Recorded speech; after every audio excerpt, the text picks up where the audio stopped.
जब बारी आती अयोध्या से आइले हो, जब बारी आती अयोध्या से आइले हो,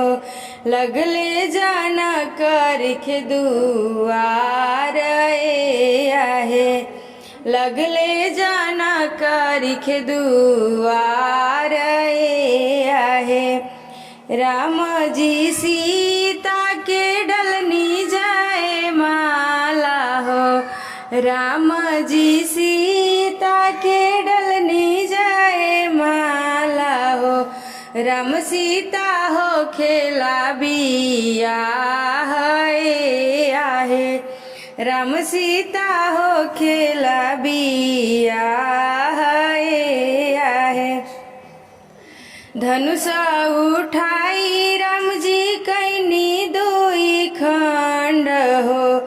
धनुषा उठाई राम जी दुई खंड कैनी हो, तब सीता डलली जय मालाए आहे, तब सीता डलली जय मालाए आहे। राम के गलवा शोभे फूलवा के मालवा हो, राम के गलवा शोभे फूलवा के मालवा हो, तब राम डलनी सीता गलवाए आहे, तब राम डलनी सीता गलवाए